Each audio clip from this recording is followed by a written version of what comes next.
Originally, we're an Illinois family. Justice John Paul Stevens has always been his own man.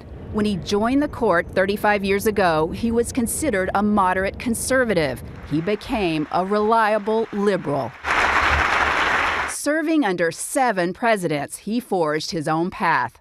And when President Ford was faced with a Supreme Court vacancy shortly after the nation was still recovering from the Watergate scandal, he wanted a nominee who was brilliant, non-ideological, pragmatic, and committed, above all, to justice, integrity, and the rule of law.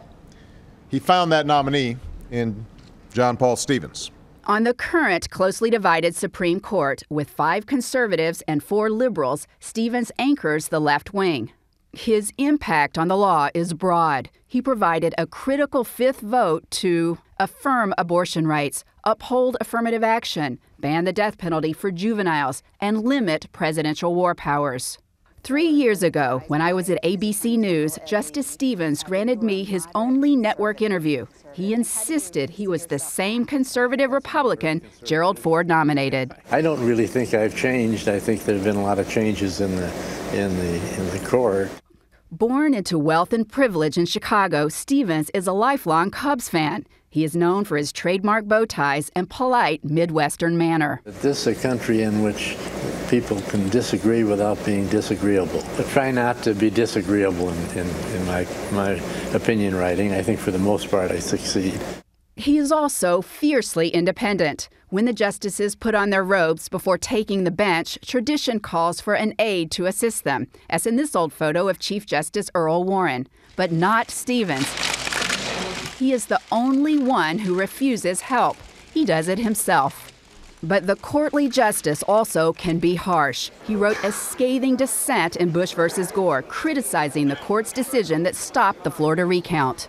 Saying the decision would damage the court, he wrote, "Although we may never know with complete certainty the identity of the winner of this year's presidential election, the identity of the loser is perfectly clear. It is the nation's confidence in the judge as the impartial guardian of the rule of law."